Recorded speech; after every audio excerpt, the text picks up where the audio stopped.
Baiklah, Assalamualaikum warahmatullahi wabarakatuh. Perkenalkan nama saya Mela Agustina, NIM C1C0181016.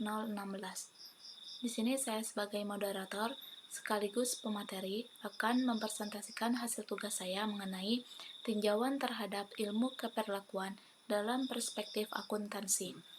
Baiklah, langsung saja kita memasuki rumusan masalah. Yang pertama ada mengapa perlu mempertimbangkan aspek keperlakuan pada akuntansi. Yang kedua, apa itu dimensi akuntansi keperlakuan.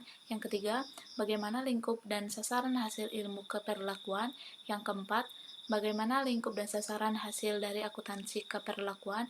Yang kelima, apa persamaan dan perbedaan ilmu keperlakuan dan akuntansi keperlakuan. Yang keenam, bagaimana perspektif berdasarkan perilaku manusia dalam bidang psikologi, sosiologi, dan psikologi sosial. Dan yang terakhir ada apa saja hal-hal penting dalam perilaku organisasi.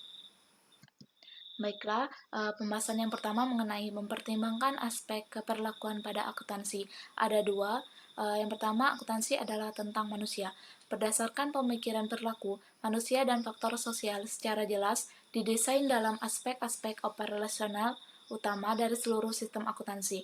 Namun selama ini belum pernah ada yang melihatnya dari sudut pandang semacam itu, dan para akuntan belum pernah ada yang mengoperasikan perilaku pada sesuatu yang vakum. Selanjutnya yang kedua, akuntansi adalah tindakan. Dalam organisasi, semua anggotanya mempunyai peran yang harus dimainkan dalam mencapai tujuan organisasi.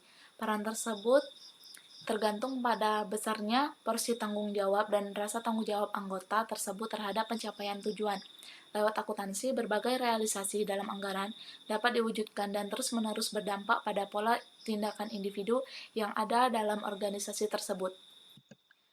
Selanjutnya, pembahasan yang kedua yaitu mengenai dimensi akuntansi keperlakuan. Ada dua, yang pertama lingkup akuntansi keperlakuan. Secara umum, lingkup dari akuntansi keperlakuan dapat dibagi menjadi tiga bidang besar, yaitu yang pertama, pengaruh perilaku manusia berdasarkan desain, konstruksi dan penggunaan sistem akuntansi.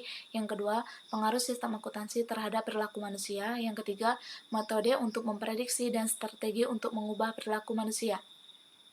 Selanjutnya ada akuntansi keperlakuan sebagai perluasan logis dari peran akuntansi tradisional.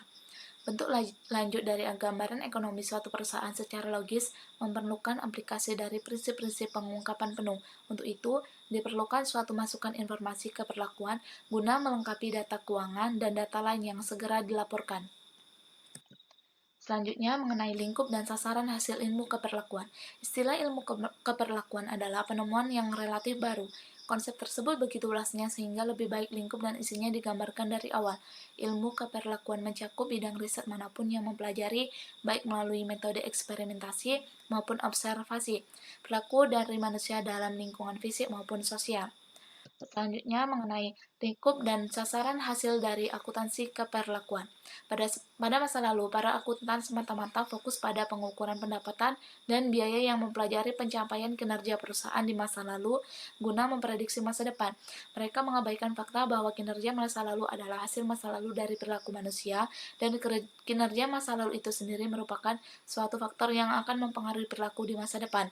Mereka melewatkan fakta bahwa arti pengendalian secara penuh dari suatu organisasi harus diawali dengan memotivasi dan mengendalikan perilaku, tujuan, serta cita-cita individu yang saling berhubungan dalam organisasi. Para akuntan keperlakuan memusatkan perhatian mereka pada hubungan antara perilaku dan sistem akuntansi. Baiklah, selanjutnya mengenai persamaan dan perbedaan ilmu keperlakuan dan akuntansi keperlakuan. Ilmu keperlakuan mempunyai kaitan dengan penjelasan dan prediksi keperlakuan manusia. Akuntansi keperlakuan menghubungkan antara keperlakuan manusia dengan akuntansi. Ilmu keperlakuan merupakan bagian dari ilmu sosial, sedangkan akuntansi keperlakuan merupakan bagian dari ilmu akuntansi dan pengetahuan keperlakuan.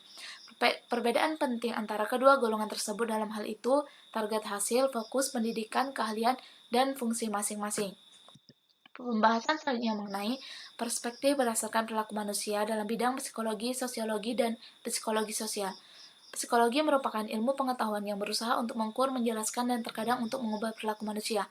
Para psikolog memperhatikan pembelajaran dan berupaya untuk memahami perilaku individu. Sosiolog mempelajari orang-orang dalam hubungannya dengan sesama manusia. Psikologi sosial adalah suatu bidang kajian di dalam psikologi, tetapi memadukan konsep-konsep baik dari psikologi maupun sosiologi. Ketiga hal tersebut, yaitu psikologi, sosiologi, dan psikologi sosial, menjadi kontributor utama dari ilmu keperlakuan. Ketiganya melakukan pencarian untuk menguraikan dan menjelaskan perilaku manusia, walaupun secara keseluruhan mereka memiliki perspektif yang berbeda mengenai kondisi manusia. Pembahasan yang terakhir mengenai hal-hal penting dalam perilaku organisasi.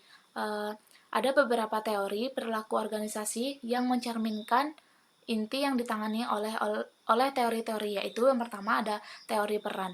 Susunan atau tanggapan perilaku yang diharapkan dan dikehendaki ditunjukkan sebagai pesan sosial. Peran sosial. Peran dapat digambarkan secara sederhana sebagai bagian dari orang-orang yang dapat dilihat dan dari satu sama lain. Peran merupakan perilaku nyata yang disebut norma. Yang kedua ada struktur sosial. Studi keperlakuan manusia yang sistematis bergantung pada dua fakta. Yang pertama, orang-orang bertindak secara teratur dan dengan pola yang berulang. Yang kedua, orang-orang tidak mengisolasikan bentuk tetapi mereka saling berhubungan satu sama lain. Yang ketiga ada budaya. Budaya merupakan satu titik pandang yang pada saat yang sama dijadikan jalan hidup oleh masyarakat. Tidak ada masyarakat tanpa suatu budaya, dan budaya tidak ada di luar suatu masyarakat. Aspek budaya yang terpenting adalah memastikan kehidupan manusia baik secara fisik maupun secara sosial. Yang keempat ada komitmen organisasi.